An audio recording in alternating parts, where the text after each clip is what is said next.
salaamaaleykum mbokki auditeurs Sud FM yi ñu leen di gërëm si seen tawaay rawatina auditeur Waarwi yi tey jii ñoo ngi waxtaan bu xam ni bu am solo ndax fan yi ñu génn rek li nga xam ne mooy garab gi dafa mel ne moom lañ doon célébrer partout au Sénégal ba am na ay yenn projet yoo xam ne sax dégg ngeen président wax ko si maanaam puy tabaxati kër il faut que nga samp benn garab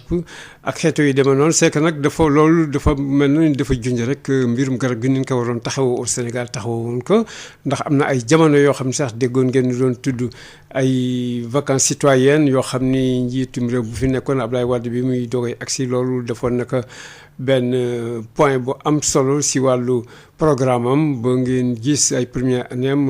ñii di jeunes yi daan nañ dem di ji ay garab ak yu demee noonu waaye dafa mel ne daal ñàkk suivi kooku ñu bëri sax dénoncé nañ ko mooy li nga xam ne daal moo tax ay programme reboisement yooyu nga xam ne daan nañ yaakaaroon nañ dana jur lu baax muy si wàllu alam bi ak si wàllu kom bi nekk na loo xam ne daal nañ si séntu woon nekk loo xam ne lu àgg la dool si tam li nga xam ne mooy ay daay yi nga xam ne yàgg nañ ko gis Sénégal te ba tey daay yooyu di wéy di dem surtout fi nga xam ne mooy zone sylvopastorale bi ak yeneen tam melokaan yoo xam ni lii di gàncax bi metti na si moom ba nga xam ne sax suufu mbay mi loolu daf ko yëg bu baax a baax ak tam li nga xam ni moom mooy tam pillage bi ñuy def si wàllu yenn ressources naturelles yi yooyu yëpp nekk ay gàllankoor yoo xam ni wax nañ si fan yi nu génn ba ay dëkk yu bare jot nañ wax ñoom tam seen xalaat wax tam seen bëgg-bëgg si li nga xam ne moom lañ bëgg nu defal leen ko ngir daal alam bi mën nooy itam mën dekki te mën tam indi comme ndax alam moom ku ko xam bu baax a baax daa xam ni léppam rek moom comme la pourvu que rek ñu toppatoo ko bu baax a baax def ko dundal ko ba pare itam dugal si itam li ñu si war dugal loolu nekk loo xam ne dafay jublu si wàllu financement ak surtout itam toppatoo gi loolu yëpp daal nekk loo xam ni loo am solo la. léegi nag tey jii sunu gan yi ki nga xam ne moom Ali Aïdar moom yàgg ngeen ko dégg def naa si mbir yooyu ndax yàgg na teew si plateau yi nuy waxtaan loo xam ni lu demee noonu la jamono yu ni génn sax moom foofu nañ ko fal. benn agence boo xam ni agence pour le reboisement la moom mooy directeur général bi Ali Aïdar ñoo ngi lay nuyu di la bàyyi nga nuyoon teg gaz Sud FM ak mbokk auditeurs yi. waaw maa ngi lay fay di nuyu auditeurs Sud FM yëpp waaye balaa may tàmbali nag ma may rek ma jaale leen jaale Sud FM jaale auditeurs yëpp ci Babacar Touré bi nga xam ni yàlla jël na ko ci ñun di leen présenter daal mes condoléances. ñoo ko bokk voilà ko beneen invité nag kooku tam moom tam également ku miin kër gi la tey yàgg na ñëw si kër gi bu baax a baax ñëpp xam nga également surtout si fan bi nga xam ne tey jii sax moom lañ bëgg waxtaane muy colonel Momar Gueye man temps ba ma nekkee Diourbel je m'en souviens dans les années 99 ba mu fay jógee 2003 temps boobu mi nga amoon benn projet boo am solo muy projet agroforestier bu Diourbel moom d'ailleurs moom moo ko jiite woon te financé woon ko colonel ñu ngi lay nuyu di la bàyyi nga nuyu teg gaz Sud FM ak mbokk auditeurs yi. waaw Makhtar maa ngi lay nuyu bu baax a baax fay bu baax colonel di nuyu itam ñi nga xam ne ñooy kilifa Sud FM yi. Sud FM ne sama rajo la ndax Babacar mii ay doon jaale léegi sama mbokk la ñoo bokk maam.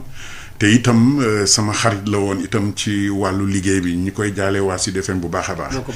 di leen jaal itam benn forestier bu mag ku ñuy wax El Hadji Sène nekkoon na directeur des eaux et forêts nekkoon na expert à la FAO man ci moom laa jànge wàllu àll bi fii ci Ndakaaru mu doon ku baax ku am xam-xam ku woyof tey jii la génn àdduna ba yóbbu nañu ko Sokone ma koy jaal forestier yëpp di ko jaal waa Sokone yëpp di ko jaal njabootam soxnaam Ndey Sène ak doomam Ibou ak frère am le professeur Ousmane Sène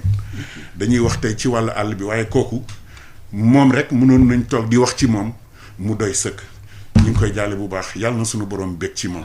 di nuyu aussi le DG Ali Aïdar ñëpp xam ko ci sawaram ak xadaram ci liggéey jëm ci àll bi. loolu nit ki loo ko xamadi la mu def da nga koy reconnaître xam ni kii mérité na loolu kon ñu koy féliciter bu baax a baax ci confiance bi ko président de la république jox ngir mu mën a toppatoo bu baax lii di àll bi lii di da ngeen di wax aalam mais aalam arabe la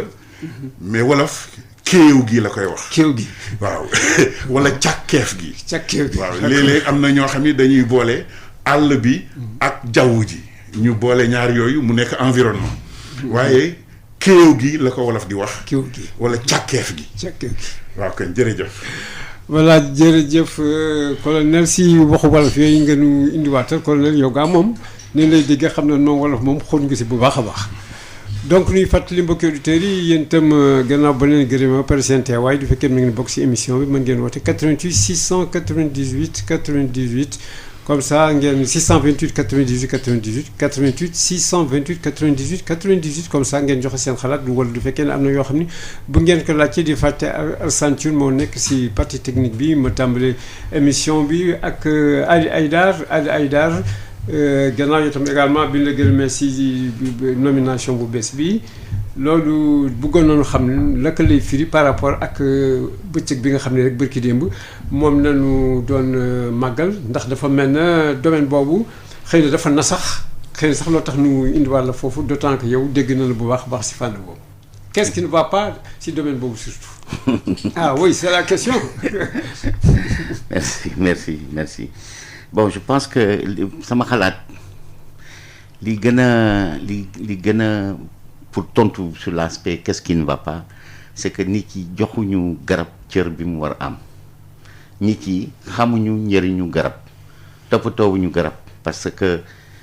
boo dëkkee mu am tuuti ñax tuuti garab rek na fii dafa bëri jaan rek nga gor lépp lakk lépp raxas lépp mu set wecc. seulement itam jàngalu leen ko c'est ça le grand problème. waaw mais xam nga bala ngay xam dara il faut nga jàng wala lu jàngale boobu. bon loolu dafa yomb trop loolu dafa yomb même fii à l'école doo gis sax au moins xale yu ñu leen jàngal comment arroser benn plante wala école yi fa am ay kii si biir bariwul. bon en tout cas ci sama gis-gis. léegi nag ku nekk ak sa gis-gis pour man daal joxuñu cër garab joxuñu ko respect boo demee Matam toujours damay wax da ngay jënd benn citron benn limon yaa ngi ko jëndee 100 francs benn citron boo duggee ci biir kër yi doo gis benn garabu limon loolu mooy lan. loolu c'est pas normal il faut que ci biir kër yi mu am ay garabu limon garab pour man la ñu joxul cër ca garab li muy indi dafa bëri garab dina faj garab dina jox koom-koom garab dina la jox loo lekk garab dina suqali suuf si mbay mi jur gi garab dina indi taw garab daal garab li muy indi dafa bëri mais nit ci respecté wuñu ko wax nga fii daay ñëpp naan daay yi ñu montaax mais li ñuy gor ci garab boo ko xalaatoon rek di nga jommi parce que bi trafic bi bëree il s'agissait de 7000 conteneurs de bois qui quittaient notre pays et qui représentent 140 milliards de francs CFA loolu du daay loolu ay nit ñoo koy gor di ko yóbbu donc bu xam nga man musuma gis njombar bu taal daay nit yi ñooy taal daay boo gisee rëbbkat pour que client bi jógee Europe gis rab bi muy rey campement bi day nettoyer àll bi da koy taal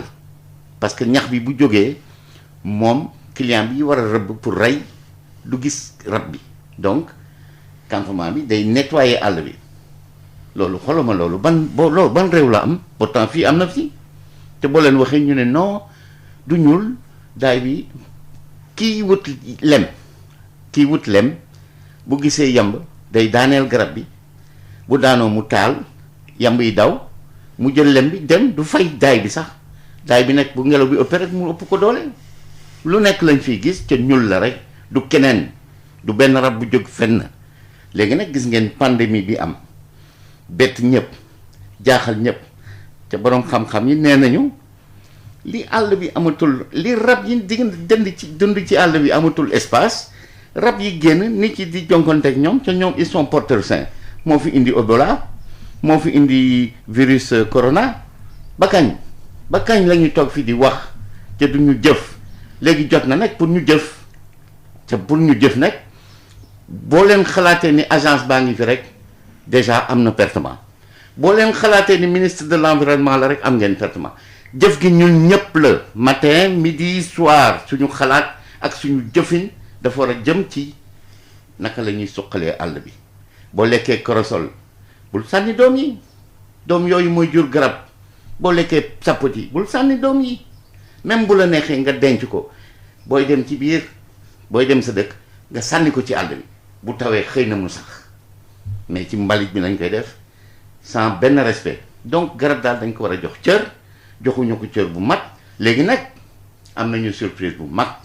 ndax gis ngeen bi ñu defee journée du reboisement président de la république ci boppam joxe na fa message politique bu fort parce que dafa sukk moom ci suuf si jëmbat garabam donc geste boobu man pour man message politique bu fort la ba pare li mu wax ak discours am ne léegi ku bëgg tabax kër il faut nga jëmbat garab ci biir sa parcelle loolu tamit beneen message la. voilà ay daanu ak si pàcc yooyu yëpp daal si bu nekk lu teg si waxtaan seet li gàllankoor ak xalaat bi nga xam ne moom lañ si war taxawal pour mbir yi gën mën jëm kanam mais du la dégg si li nga waxee nii rek ak ni nga wane nit ñi càggante bi nu am si mbir yi dafa mel ne tam nit ñooñu maanaam amuñu benn xam-xam maanaam kenn tàggatu leen si dara même jeunes yi nga xam ne dañ daan dem si biir kaw gi sax ak di dem colonie de vacances wala vacances citoyennes dafa mel ne benn tàggat am si te tag ñëpp dañ d'accord si lenn loo xam ne formation amu si tàggat amu si nit ki du ko xam te nit ki lu mu xamul du gis intérêt bi du si sawar loolu tam luy imposé wu la léegi ma ñëw si colonel Momar Gueye tey jii fi ñu toll bay indi di waxaat ay programme reboisement ak di joxewaat ay conseils pour nit ñi delluwaat si garab dégg nga léegi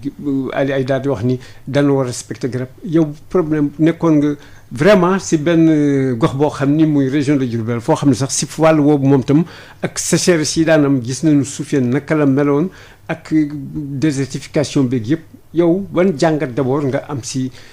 mbir yooyu bala ñuy agsi si li nga xam ne tey xëy na mooy solution waa ak yu demee noonu. Matar dama bëggoon remonter tuuti. oui. ndax da nga ni nit ñi xamuñu pourtant téere yi jàngal nit ñi ngi fi sunu borom subhanahu moo nu bind garab ba mu bindee garab daf ko yóbbu ci biir àjjana def ko fa bind aadama ak awa yóbbu leen fa ni leen garab gi bu leen ko laal kon sunu borom a jëkk aar garab ñu dëgër bopp ñoom laal garab ga sunu borom génne leen indi leen ci àddina bu jafe bile kon xam nga ni sunu borom a jëkk aar garab moo ko sàkk loolu loolu moom taxul kenn di wax gannaaw gi mu wax nu ni garab teraanga laa ko def ci yéen soo jàngee alquran da ngay jëkk jàng évangile la Bible les 11 premiers chapitres du livre de la Genèse daf lay jàngal nan la sunu borom sàkke lii di gàncax ak i garab ba pare di leen wax nan la nu ko joxe nun ñu koy dunde 11 premiers chapitres du livre de la Genèse beneen bi nga dugaat alquran suratul abasa sunu borom nga naan inna sababna al ma sabban summa shaqaqna al arda shaqqan fa ambatna fiha habban wa innaban wa qadban wa zaytunan wa nakhlan wa khada'iqa ghulban wa fakihatun wa abba mata'an lakum wa li an'amikum ma ngay wax ni moom mooy tawal ndox mi di jebbiloo njéef yi di doon ay xeeti garab mu lim leen ba pare ni yooyu yépp nag man maa leen ko jox yéen nit ñi ak jur geeg mala yi ànd ak yéen loolu teraanga la kon gis nga képp ku sàggane garab faale woo garab toppatoo woo garab danañu jàpp ni gëmuloo yàlla bëgguloo teraanga sunu borom te boo ko defee boo leen yàqee taal ko nu comme nii Ali Aïdar waxee léegi dafa mel na sunu borom indil la teraanga nga football ko sànni kon nit ñi ñoo amul xalaat amul dégg-dégg moom moo tax ñu ñàkk fonk garab lii ñu wax li mu wax léegi ni président de la république dafa ni nañu képp kuy tabax te boolewoo ci garab doo am këyit wax na dëgg garab moo mas a nekk sunu kër garab moo mas a nekk sunu kër président daf ñuy jéem a jubalewaat ak garab ndax dafa mel na ñun dañu boddeeku garab jël garab sànni mu ñuy jubale ak moom te boo xoolee dëkk yu bare ci Sénégal ay turu garab la ñu yore gis nga Gorée béer lañ ko tudde marché Sandaga googu garab la nga dem Touba da nga fa fekk ay guy Ndar nga fekk fa guy séddale Touba nga fekk fa guy taxe Touba ci boppam garab la goo xam ni ma ngay poussé ci àjjana moo tax sëñ Touba tuddee ko dëkkam bu tedd boobule kër dëkku alpulaar yi foo fi dem yaa ngi dégg booki dara foo dégg booki guy la am na kër yoo xam dëkk yoo xam ne yile ay tuuru garab la ñu yore ay mbiloor ay tombaron koto ay jala koto yooyu yëpp ay tuuru garab la ñun amuñu woon ay rue Ali Aydar amul woon da nga naan da ngay dem ba ca guy ga. mais amul ba léegi ah. dana ma sa am nag parce que yow moom yow forêt classée lañ lay tuddee wala parc national alors donc loolu lañ daan def dañ naan la demal ba ca Dakar ga nga taxaw fa wala ca guy ga. amuñu woon assemblée nationale xam nga la doon suñu assemblée nationale guy ga. ca penc ma wala Dakar ga ca penc ma wala Kaysedra ba ca penc ma gis nga.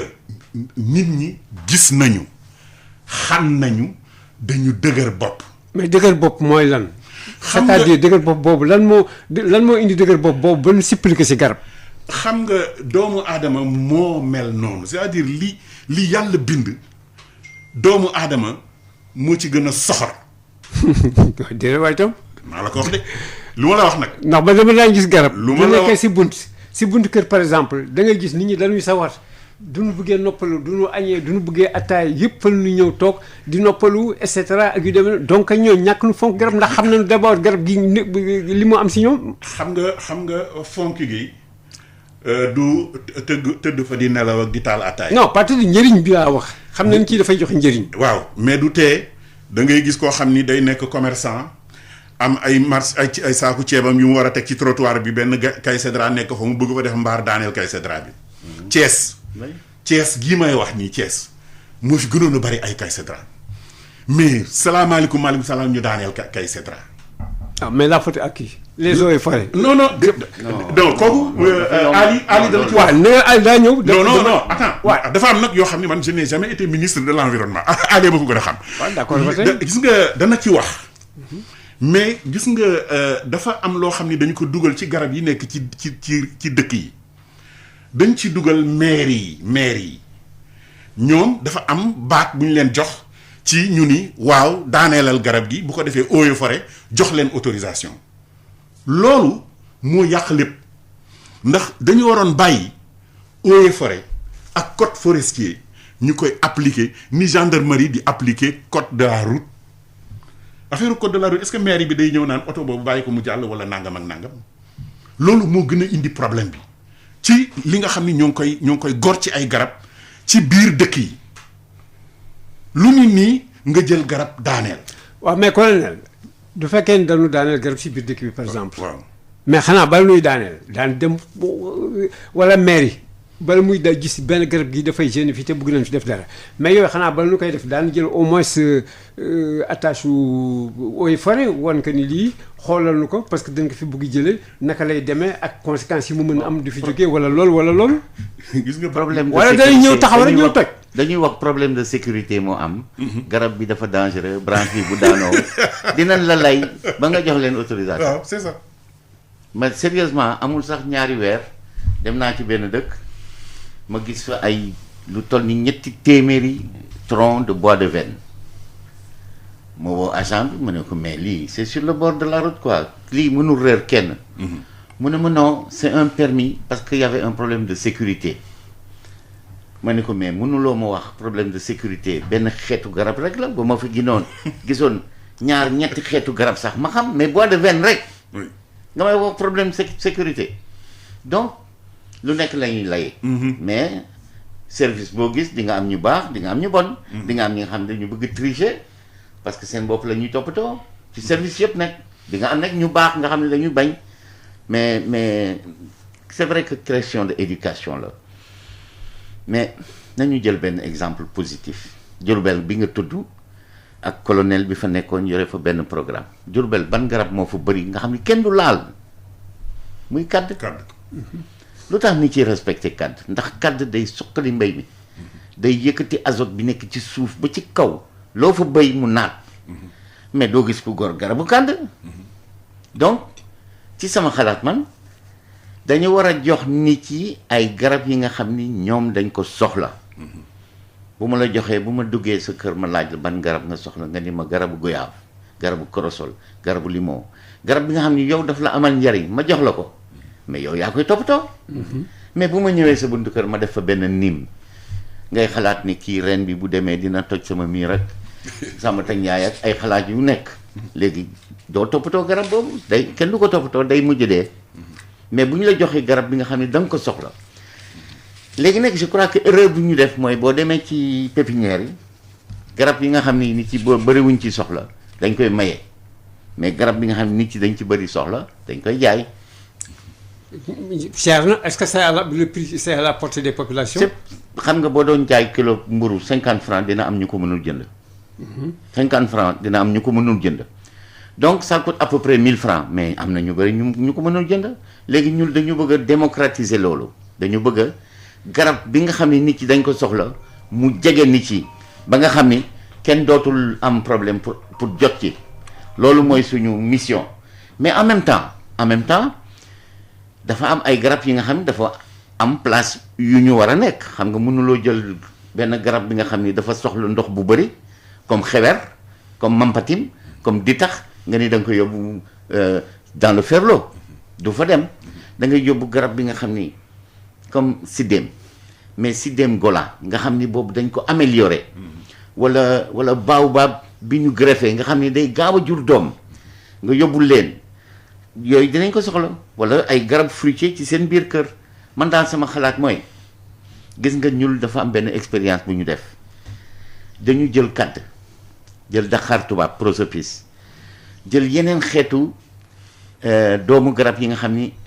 rab yi dañ ko bëgg ñu jël ci ay téeméeri saak expérience la ren ji lañ ko tàmbali jox ko jur yi dañuy dem gis kuy sàmb ñu sànni ko nii jur yi lekk ko ndax garab boo gis dafa am rab bu mu àndal rab boobu bu fekkee ne mi ngi fi di lekk doomu garab boobu du mujj seey ndax bu ko lekkee mooy dox ak moom sànni ko feneen ma jox la ñaari exemple boo jëlee garabu ron kóoni benn région Sénégal rek la dese muy Fandène ci Thiès ndax ñoom dañu xam garabu ron njëriñam dañ koy jëmbat ñoom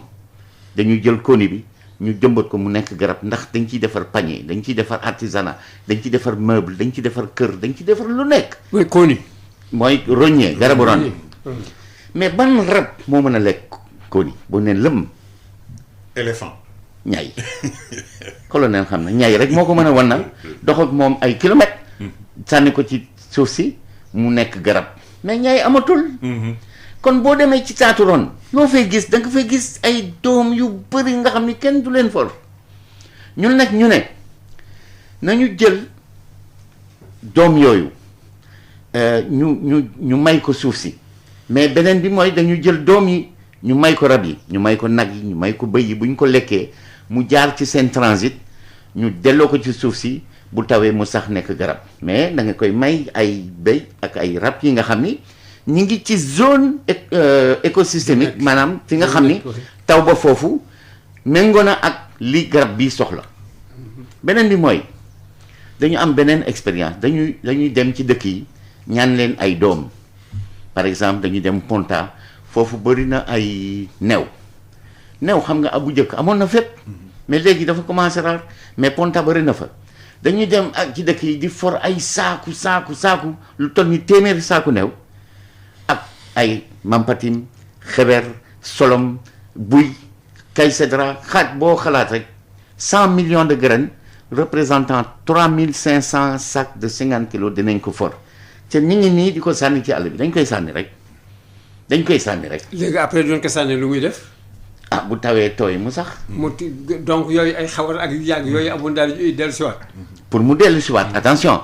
di nga sànni junni doom pour que benn sax mais waruloo il faut nga essayer lépp. xam nga boo wutee ay solution yi nga xam ni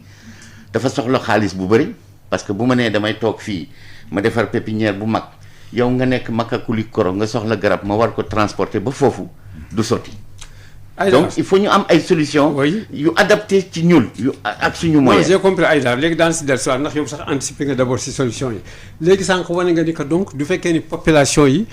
li seen désintérêt wane nga li koy marqué mooy que ñoom dañuy li leen di jiwal wala dañuy nekk foo xam ni ay garab yi ñuy nekk amalu leen njëriñ loo tax duñ ko toppatoo. bon loolu bu njëkk la mais léegi mu ngi commencé am changement. waaw léegi maa ngi ñëw. donc léegi pour corriger loolu population yi duñ leen boolewul si li nga xam ni moom lañ bëgg def loolu pour mu avancer dafay nekk loo xam ni lu jafe lay doon et que léegi itam li ngay expliquer mooy que il faut que ñu indi ay garab yoo xam ni dafa amal askan bi njëriñ maanaam loo xam ne sax mën na si am lu muy lekk ak yu demee nag yooyu pour que moom te mu mën ko toppatoo bu baax a baax loolu vraiment xel mën na ko nangu. léegi dama bëgg dellu soit si colonel yow bi nga amee le programme là agroforestier bu Diourbel def naa daan nga dugg bu baax a baax si biir àll bi aussi bien affaire ndox ak ay maraîchage ak yu demee nag yooyu am na yoon fi jot def est-ce que mën nga ñu waxal tuuti si le projet bi lan la woon ak également liggéey ba ngeen fay liggéey lu mu jur pour les populations ya fa nekkoon ak tam également pour alam bi. oui dama bëggoon itam mottali tuuti. li Ali wax léegi. ci wàllu germination bi nga xam ni day jaare ci jur gi. dafa am importance parce que graines yi bu ko jur gi lekkee day tax dëgëraay bi muy dëgër pour di yéex a jebbi acide bi nekk ci biiru jur gi daf koy wàññi ba nga xam ni su ko génnee ci neefere yi rek day yomb pour mu jebbi bu ndox amee ndox rek jebbi. pour mu sax waaw. beneen modèle bi mooy régénération naturelle maanaam da ngay ñëw fenn rek nga wurmbal ko kenn du fa dugg jur du fa dugg nit du fa dugg ñu bàyyi ko noonu ay at nga gis ni muy jebbee gisuloo fii di forêt de Bandia. soo xoolee parc bi ni mu mel la réserve là ni mu mel ak ci ay garab mais mook li mu dendal ñoo yemoon dañu ko aar kese bàyyi kon régénération naturelle dafa am solo gis nga ñun bi projet agroforestier de Diourbel yore naa ko 14 ans léeg-léeg damay laaj nit ñi ndax nit am na projet yoo xam ni nit toog na fa 14 ans man nekk naa fa 14 ans foofu dañu daan am suñu ay pépinière maanaam guy dañ ko daan ji muy sax ñu koy def di ko jëmbat ci biir kii guy gi nga gis nga foofu ma nettali la mbir dañu mësoon di def benn périmètre bi 6 hectares la woon mu am ay guy yu fa nekk ñu war a defar périmètre te périmètre da nga war a maasale suuf si nangam man ma xam séeréer si ni ñu fonke yenn ci garab yi ma ñëw ni leen fii kat am na ay garab yu ñu fi war a wàññi dañu bëgg ngeen wax nu yan lañu fi war a bàyyi parce que foo leen fekk guy du yëfi nit rek guy këru jinne la këru rab la. ah bon. maa la ko wax. te loolu nekk na loo xam ni. lu am la. n'importe qui mën na constater. te am na ñoo xam ni. song nañu yenn garab yi lañ ca jëlee ba léegi seen musiba la moo tax yenn law bay di la laaj lu cher a cher da nga leen di laaj dama bëgg daaneel guy sàngam ñun la 500 000 francs ndax day laaj bu ñu xoolee xam ni am na lu fa dëkk ñu ne la fii day garab gu ñu fi war a bàyyi la bu ko defee yow. nga bàyyi ko fa wala boo amee loo war a saraxe pour def ko ci nga def ko ci mais ñooñu ma lay wax ci village boobu la ci département de Bambey dañ ñu guy gii bàyyi leen ko fi Dakar gële bu ko kenn laal loolu lay wanal ni garab du yëfi nit kese. waaw am na ñu fa dëkk. am na ñu fa dëkk ñu kenn dul gis. am na garab yoo xam ni boo leen laalee rek musiba dal la am na ñu ko xam. foofu projet agroforestier de Diourbel ñaar yi lañ doon boole régénération naturelle ak sylviculture maanaam di jëmbat ay garab ak yi daan ci def ay prosopis daawoon nañ def ay darkasu lu ci nekk ñu yaakaar ni bu màggee tuuti rek sapoti sax dama ko jëlee woon Ndar. yeneen sapoti indi ko fa bi ma fay jógee saponi bi àgg na déjà 4 mètres de hauteur te mi ngi doon jur joxe sapoti maa la ko wax te programme boobu bi ñu ko defee dafa am dëkk bu ma jëkk tàmbali muy Daaru Fanaay bi ñuy tàmbali seen programme 1 million la ñu am ñoom dañu dajale am 1 million te sëriñ ba fa dëkk moo leen financé gis nga bi ñu defee première campagne xam nga ñaata la ñu am bénéfice ci mbay maraîchage ak yu sew sawaan ay xaal ay yu kenn xamul 1 million bi dama bëgg nga wax ma nga xaw a imaginer rek nga ni ma am nañu bénéfice temps nga wax ma benn chiffre. 1 million na dépense. waaw nga ni am nañu bénéfice temps. 500 000 400 000. xam nga ñaata la ñu am. 14 millions. ah mais kooku naka la demee noonu. laajal Pape Fall mi nga xam ni ci ñi samp kër gi ci la bokk Pape Amadou Fall moom moo yore woon Sud FM Diourbel ànd naa ak moom foofu mi ngi may dégg bu ma déggul ku ko dégg na nga ko dégtal. 14 millions noonu kooku naka la mën a amee te investissement. mais liggéey 1 million amee 14 millions. liggéey yan xeet d'abord ñoom nan lañ defoon ba mën a am. maraîchage gis nga. waaw maraîchage lan yan xeet par exemple. gis nga. parce que kii boobu dafa gaaw rek pour un an. gis nga foofu loo xalaat ni war nañ ko mën a soxla maanaam lu demee ni ay soble ay carotte xaal cycle bi ñu ko paree am nañu loolu ñoom ñu ngi may dégg. waaw mais nan lañ def ba gaaw am loolu. da ngay dem nga laaj leen ko. ah waaw mais li ma non c'est-à-dire man affaire bi le projet xoolal man dama def un constat. non man kay dama def sax xalaat bi si yéen la jógee. non ñun ñoo leen encadré ñoo leen xam nga ñoom ñu de ngeen wan leen xalaat bi wan leen yoon bi ñoom ñu. xam nga ñun lu ñu leen defal. defar nañu benn périmètre de 6 hectares séddale ko góor ñi ak jigéen ñi ku ci ne am partie ñu defal leen benn réservoir au sol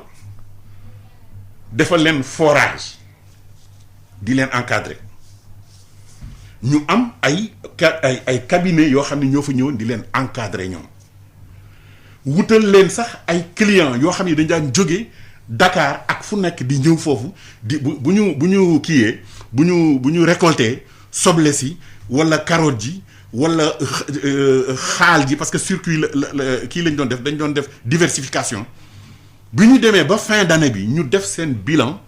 14 millions la ñu am man maa la wax loolu. donc ñoom daal amoon seen benn stratégie boo xam ni bi ngeen leen dimbalee si ay moyens yi loo xam ñoom ñoo koy doxal pour àgg foofu. xam nga jigéen ñi dañu mujj ni am na ñoo xam ni seen i mbokk yu nekk bitim réew dañ leen di bind di leen lepp xaalis ñu ngi may dégg projet agroforestier de Diourbel kon dama ni la bu fekkee ni garab jox nañ ko cëram jox ko wàllam respecté ko dina dimbali doomu aadama ba dootul soxla muy jóge béréb sàngam naan maa ngi def béréb sàngam. mais projet boobu si wàllu garab naka la tëddee woon mbirum garab si wàllu xëy na ji garab ak yu demee noonu yooyu parce que maraîchage nañ doon wax léegi. mais ñaari xam nga dañu ni projet agroforestier. léegi d'ailleurs agroécologie la ñuy wax. projet agroforestier li ci amoon mooy lépp loo xam ne lii suuf la su amul woon ay garab dañ ko fa doon def ay citronnier yi amoon na fa. manguier amoon na fa sapotier amoon na fa sans compter liñ doon bay ci soble ak ci carotte ak ci salade ak lépp loo xam ne lii maanaam gàncax guy jóge ci mbayum noor lañ ko daan wax. mais ñoom donc ñoom si wàllu soqaliku en termes de nourriture ak tam xaalis yooyu wax ba mu jëloon soqaliku quand même. mais laajal Pape Fall xam nga Pape Fall yi moom yéen a wax kër gi. mon colonel fekkee na ko. maa ngi ñëw ay daal mais li ma bëggoon laaj mais pourquoi le kii la projet boobu mujjul ko ne comme ça muy jëriñ gox boobu ba tey en termes si ay garab. xam nga projet nourriture et tout pour que nous continuer. je ne sais pas projet day jeex moo tax ñu tuddee ko projet. waaw mais quand même mënoon def loo xam ne dafay wóy. même après le projet ña nga fa ba léegi di liggéey xaw ma nag ndax na mu doxe woon ba léegi mi ngi koy dox bu ñu toppee la ñu waroon topp danañ ko topp mais gis naa ni quand le président Macky Sall est arrivé dafa gën a yaatal lu mel noonu mooy domaine agricole yi mu def nii c'est la même chose indi ay forage def ay jël ay nit ñu former leen ñu nekk di bay ci périmètre yooyu ñun ñu ngi doon ay 6 hectares mais lii c'est des dizaines et des dizaines d'hectares la ñuy def. voilà mbokk auditeurs yi am ba léegi maa ngi leen di fàttali yéen ngeen topp seen émission waar wi fi nekk juróom-ñaari waxtu teg na fanweeri minute ak juróom-benn tey jii sunu ñaari gan yi colonel Momar Gueye ak Ali Aïdar nuy waxtaan si li nga xam ni mooy jublu si wàllu suuf si ak tam li nga xam ne moo jublu si wàllu garab yi naka la ñuy def tam pour dundal suuf si bu baax a baax afin que moo mën joxe sax ay yenn xeetu kii fruits ak yu amoon bu yàgg ba te léegi sax kenn déggatu leen wala duñ leen di dégg nànk nañ leen dégg même buy bi nuy wax sax tey jii baobab moom leen jëmmal comme garab gis ngeen ni buy bi pour nga am ko sax léegi si marché yi c'est extrêmement cher actuellement defe naa kilo bi dana dem ba 700 francs ak yi nga xam tam dañ koy exporté muy ñàkk sax fi nga xam ne yooyu nekkoon na loo xam ne ay jamono daawul jar dara ak tam dellu si ay siddéem ak yeneen xeet yooyu moom ñàkk fi mais dafa demoon ba dee Aïdar léegi qu'est-ce qu'il faut faire maintenant puisque yéen wane ngeen ni am na yoo xam ni bëgg ngeen ko def te sànq war nga également ay yoo xam ne amoon na comme ni ma wax léegi ay siddéem ak yëpp te kenn gisatu ko te ngeen bëgg dekkalaat yooyu mu agsi mais dañu gis comme léegi ni ñu expliqué un peu si projet bi nga xam ne moom moo nekkoon Diourbel man li ma yaakaar quand même si projet duñ ko taxawlee ba pare foofu dañu war gën jàppale ñun xëy na léegi nag ñu commencé transformation ak yaatalaat affaire yi ba nga xam ne loolu dana nekk sax projet bu rëy boo xam ni une fois nga départ nga mais doo départ ba pare bëgg delluwaat gannaaw est-ce que yéen ñii ak li ngeen taxaw léegi agence bi nga jiite yooyu yéen ngi si xalaat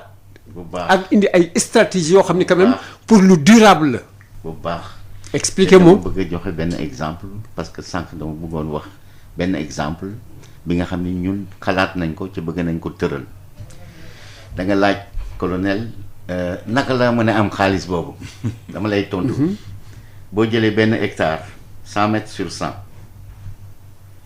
nga nekk benn ASC maa ngi lancé message bi ASC yi parce qu'il y a 7613 ASC au Sénégal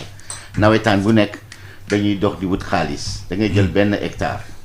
nga jëmbat benn coco tous les 5 mètres muy 400 cocotiers nga def ci benn hectare cocotier bu nekk dina la jox 200 fruits après 5 ans 200 fruits après 5 ans boo multiplier 400 cocotiers par 200 fruits égale 80 000 fruits après 5 ans 80 000 fruits boo ko jaayee 100 francs kooku xam nga lu muy jar Dakar lu ma la ko wax. léegi 500 lay jar. mais Borchamp 100 francs nga koy jaal muy 8 millions de francs par année pendant 100 ans dina la ko jox téeméeri at mais pour nga am 1 hectare 400 cocotiers nga soxla mairie wala yow sa cosaan moo lay jox suuf nga clôturer def fa ndox comme ni ko leen waxee mini forage bassin loolu yëpp c'est un investissement de 10 millions de francs. donc jëmbat garab. waaw léegi après 4 ans cocotier lu mu lay jox léegi cocotier li nga wax. cocotier bu nekk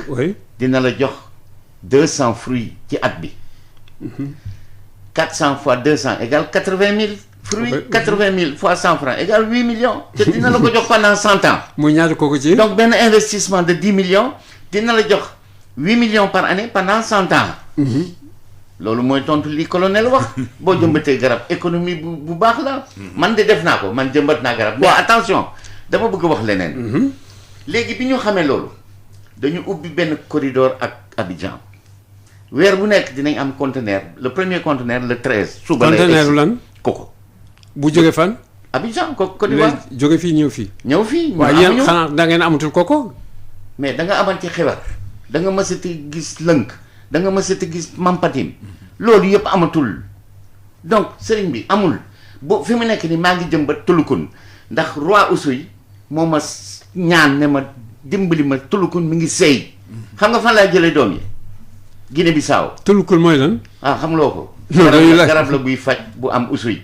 maa ngi jëmbat korosol xam nga xoox bi fu muy jógee Guinée Conakry amul bëriwul fi. Saint-Louis gaa bëri na korosol moom. korosol bëriwul fenn Sénégal. Saint-Louis. bëriwul fenn Sénégal. am na fa mais bëreetul léegi. waaw bëriwul comme ni mu bëriwoon avant. mais am na même au marché de Saint-Louis. mën nga wax sapoti ba tey toujours yooyu mën nga wax. sapoti même goyaab sax. 4000 francs le kilo de doom de sapoti. ak koko bi ça fait un mois j'ai commandé 20 kilos mënu ma ko am 20 kilos xam nga ñaata saaku avocat laa jëlee Guinée Conakry par 50 sacs corossol par 10 sacs loolu amuloo ko fii donc garab mi ngi tàmbalee ci doomu garab mais garab pour mu dund il faut nga am ndox ñaari yooyu boo amul doom bi amuloo ndox bi xam nga suuf si boo ko bëggee suqali mën nga def permaculture mën nga def leneen mën nga def compostage mën nga suqali suuf colonel Momar man dama ko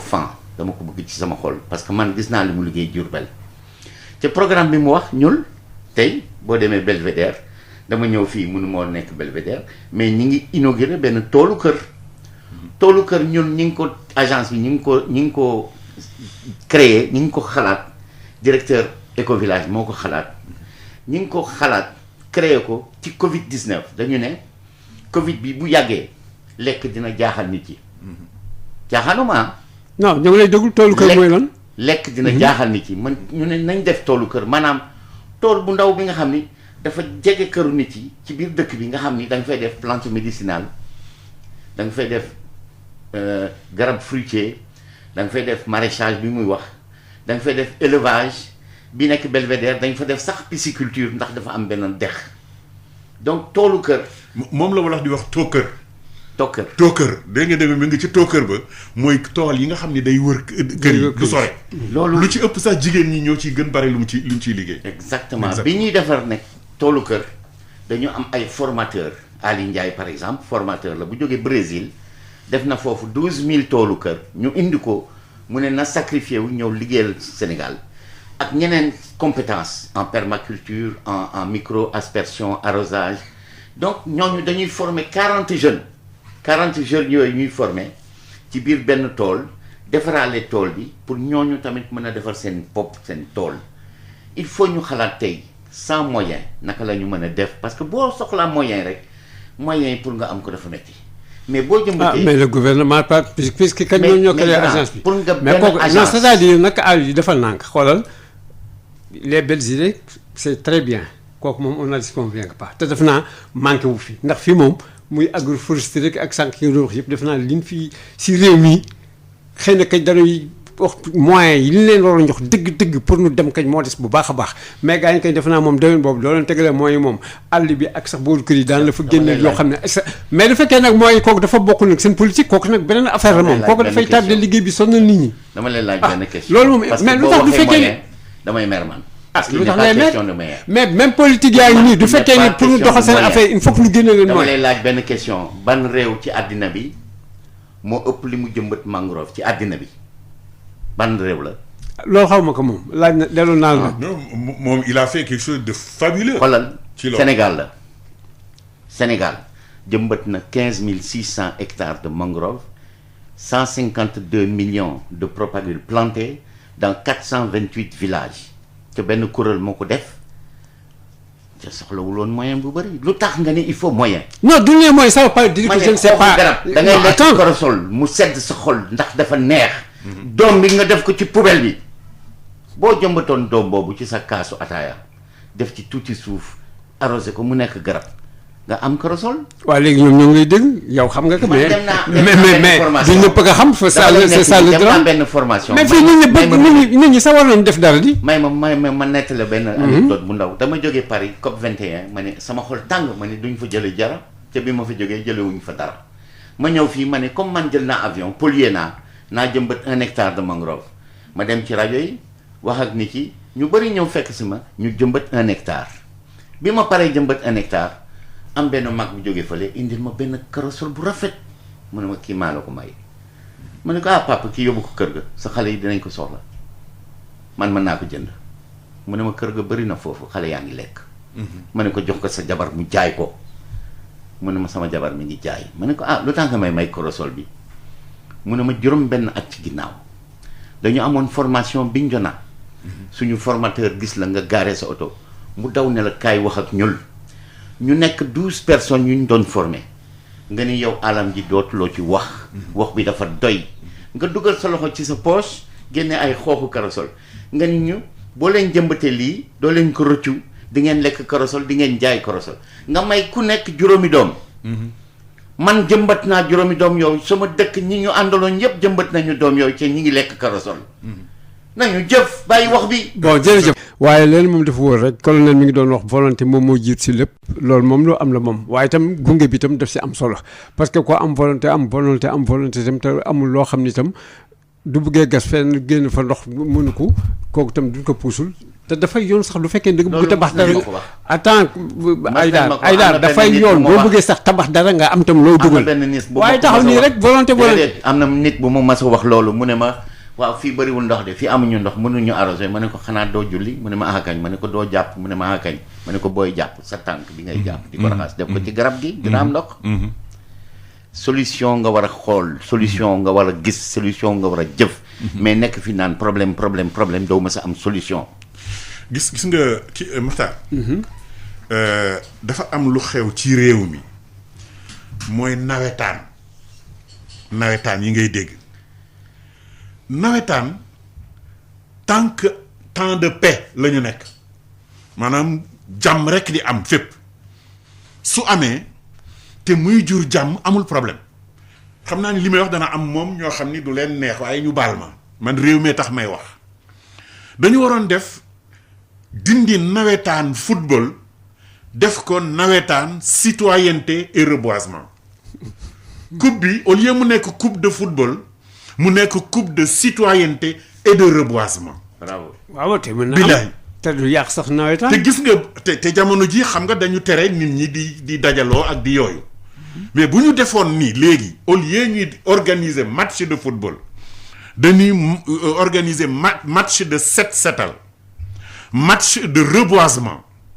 ñu mel ni Ali Aïdara ak ñi mu àndal ak ooyu fa rek ñëpp ñoo xam ne dañuy liggéey ci loolu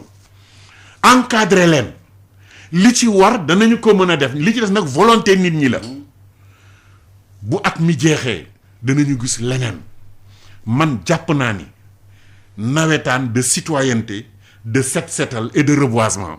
moo war a am ren. mais mën nañu ko dugal sax si nawetaan football am à part football yàlla culture am na tam la côté économique. xam nga football comme maanaam dafa nekk loo xam ni xëccoo la te léeg-léeg xëccoo bi jur ay. te ren jii taluñu ay ren xam nga lu ñu tal xeex corona nii mu jóge fi le plus rapidement possible ñëpp li ñuy bëggoon ñu ngi tere am na ay kër yu ñu tëj dancing yi tëj nañ ko yenn restaurant yi yenn nangam ñooñu la ñu doon amatuñu ko dañu waroon ñuy daan football di dajaloo ñu ni ñun kat association sportive et culturelle lañu te culture garab ci la bokk. kon nañu fexe ba def ñaari activité phare activité yi mooy setal comme ni ñu koy defee léeg-léeg bu ñuy war a def final ak yooyu da nga gis que yenn mbedd yi set wecc ba pare nag am benn programme boo xam ni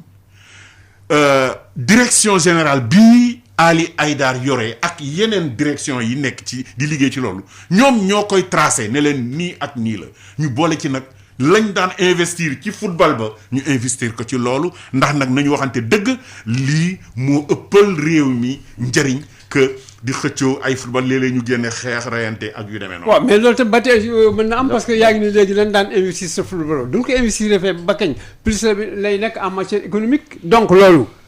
ay daal. bon man maa ngi rafetlu bu baax li colonel wax parce que bi ma nekkee ministre de l'environnement toogaan naa ak ONCAV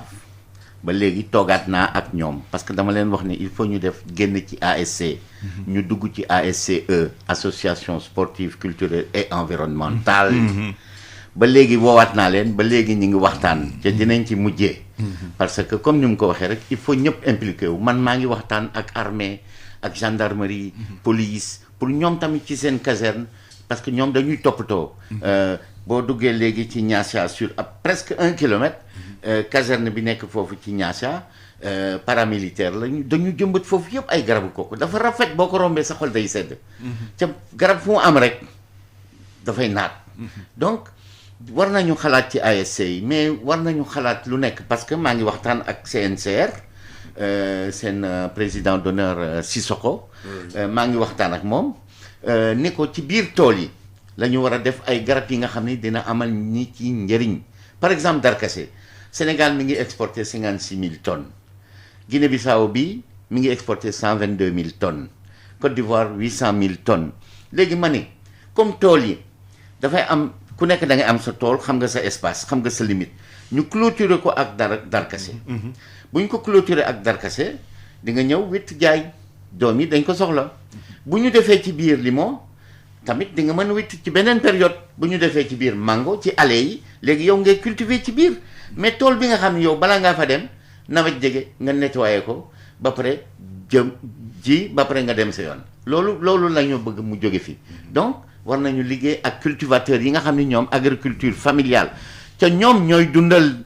askan bi seen agriculture familiale boobu mooy dundal donc ñu ngi waxtaan ak ñoom pour ñoom tamit dañ leen di jox geen jox leen ay semences pour ñoom ñu produire seen garab il faut tamit ñu jege nit yi pour que garab bi ñu soxla maanaam ay pépinière villageois man ni ma ko gisee mooy dañuy dem ci dëkk bi di leen jox geen di leen jox geen ak semence ak ay doomu garab yi nga xam ne ñoom garab yooyu la ñu soxla ba pare ñu def la foire de l'arbre maanaam au mois de juin journée de l'environnement dañuy def benn foire de l'arbre léegi boo demee ci dëkk bi am 1000 habitants par exemple nga jox leen ku nekk 20 geen rek parce que 20 geen boo defaree garab bi matul sax demi mètre carré xam nga ñëpp mën nañ ko liggéey boo joxee ku nekk 20 geen 1000 habitants muy 20 000 geen muy 20 000 plantes yoo mën a produire mois de juin 5 juin bu jotee nga def foire de l'arbre léegi man bu ma amee mango ma soxla limon ma jox la mango nga jox ma limon dañuy weccante garab ba pare bu ñu weccantee garab tamit dañu koy jëmbat bu commencé nawet ba pare man ni nag il faut tamit loolu expérience bu bees la bu ma bëgg a def ci xew yu mag yépp bu commencé muy gàmmu muy Touba muy yeneen événement Popenguine ñu am fa ay stand yu mag yi nga xam dañ fay def ay xeetu garab yu nekk pour que nit ci bu ñu bëggee jël garab ñu signer engagement ni dinañ toppatoo garab bi ñu may leen garab boobu il faut ñu def lépp pour garab mën a nekk il faut ñu def lépp pour garab mën a suqali parce que dafa jot sinon ndóol biy ñëw bu désert bi ñëwee ndóol boobu dina garaaw dina indi lu dangereux man nag franchement loolu laa bëgg mission boobu ca man ci sama mission yàgg naa wax ni il s'agit de volonté. mais yow sa mission bii ngay wax nii laa jot nga si waxtaan ak président wala ministère de l'agriculture wala yu demee noonu les services concernés. waaw maa ngi waxtaan ak ñëpp président bi ma wooyee pour dénk ma mission bi waxtaan nañu bu baax donc maa ngi jéem daal. moom lu mu la wax moom si bi nga ko exposé ay yi. lu may wax lu dul d'accord. ah bon lu mu la wax lu dul d'accord. déedéet moom bëgg Sénégal naat. waaw mu dénk ma ne ma liggéey ak moom pour loolu mën a nekk. waaw mu teg ma ci ministère de l'environnement maa ngi liggéey ak ñoom maa ngi jéem li ma mën. mais nag kontaanuma bëgg naa mu gën a naat. te man ça m'est sûr que bu ñu amoon tuuti temps rek. addina bi yëpp dinañ ñëw seetaan Sénégal ne naka ngeen def pour que désert bi nekkoon fii suqaleeku ndax bu ñu joxee jur ñu lekk ay daxaar tubaab ay kadd ñoom ñuy lekk di dox di ko puub bu ñu joxee di siiwal am ay toolu kër yu bëri dëkk yu nekk am toolu kër bu ñu jëmbatee am ay pépinière villageois di def la foire de l'arbre di ASC yi jóg def nañu corridor cocotier yu jógee Côte d'Ivoire maa ngi organiser corridor buy jógee Mauritanie ak Maroc pour dattier pour ñu am garabu tàndarma lu nekk ñu ngi koy xalaat maa ngi waxtaan sax ak ay pilote pour ñu am benn convention bu ñu luyee parce que boo jëlee acacia mangem garab la bu bëri bant bu gaaw a màgg bi nga xam ni doomam dafa tuuti pour ñu koy siiw di ko sànni par avion lu nekk dinañ ko jéem lu nekk dinañ ko xalaat il faut ñu xalaat lu nit musul xalaat jëf lu nit musul def pour que fépp naat. yow yaa ngi bañ dégg affaire moyen waaye yooyu ay moyen la de doo ko fi def rek par la volonté. waaw non il faut du moyen mais un peu il faut pas croire qu'il faut des moyens parce que li nga wax lépp si nekk économie mi ngi si naatal àll bi mi ngi si naatal kër yi mi ngi si tout ko mais kooku du lu xam ne. waaw léegi dama lay laaj benn question. du lu tuuti waaw dama lay laaj budget environnement ñaata la. budget environnement kay xaw ma ko ndegam agriculture sax. en pourcentage sur le budget national. moo àggul ay 200 milliards ak sama mais budget yi nga xam ne moom lañ teg en matière agricole ak budget élevage passé wul 22 milliards agriculture sax passé wul 200 milliards mais yooyu du ay budget pour pays boo xam ne da nga ambitieux en matière agricole ou environnementale c'est pas possible. xam nga kooku saxul sax see taxaw Sénégal fii nu toll nii du fekkee dana ma ay problème mu lekk yu kenn xamul ñëpp xam nañ ñoo ko teg suñu bopp parce que possibilité yi dafa bari li nga fay énuméré sànq ba léegi mais yëpp baax na yëpp si dégg-dégg nii. donc mais loolu tax sànq ma ne mais mise en œuvre bi nag lay demee ndax kooku du fekkee ne quand même def nañ ko mais ce sera extraordinaire mais ñun nag xam nañu que dañuy wax rek duñu pare daal di bàyyi loolu tax sànq ma doon wax ni moyens yi moom il faut que mu accompagner la volonté pour que mu mën donner des kii la résultat il faut des moyens mais li tax ñu am ndam ci mangrove bi moo war a nekk suñu yoon pour ñu am ndam feneen te wane nañ ko ni mën nañ ko mais il faut des moyens je suis d'accord avec vous mais il ne faut pas croire qu'il faut des moyens incroyables. non pas du tout c'est pas ça yooyu sax kenn waxul loolu nañu kon man kañ dama bañ nga defe ni il faut des moyens insurmontables rek. non pas du tout te corona bi nekk suñu priorité ñun ñëpp. justement corona bi sax comme ni nga ko waxee sànq moo tax sax loo xam ni dañ ko tegoon defuñu ko sax léegi nu war ko suqaliwaat. te àll bi kenn suqaliwu ko léegi lu ñuy def tey suuf rek di jaay c'est extraordinaire voilà. mais ay daal bëgg naa dellusiwaat si benn affaire boo am importance trop muy feu de brousse yi kooku yàgg na si di waxtaan te tam daan na nekk ay loo xam ne lu doon waar surtout année yële passé sa gannaaw surtout si kii bi la zone agro-sylvo-pastorale bi am na benn jamono ñu defoon fa benn tournée mais ban fa demee ak fekk fa kii la directeur de l'élevage dafa doon wax si zone sylvo-pastorale bi rek lu ëppoon 100 000 hectares lakkoon na mais kooku du lakkee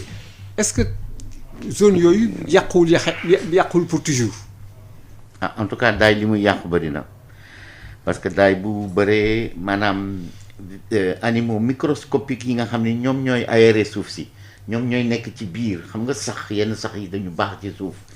ndax ñoom ñooy lekk suuf si di ko delloo suuf si di delloo suuf si lu suuf si di dundee ñooy toosu suuf si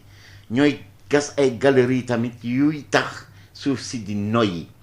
ñooy tax tamit galerie yooyu bu tawee ndox bi mën a gaaw a dugg waaye galerie yooyu bu amul mu taw ndox bi day raviner rek dem du mën a dugg du am temps dugg donc daay lu bëri la yàq daay dina yàq rab yi dina rey suuf si dina indi toos tuuti nii rek mais toos boobu du yàgg dina rey lekk jur yi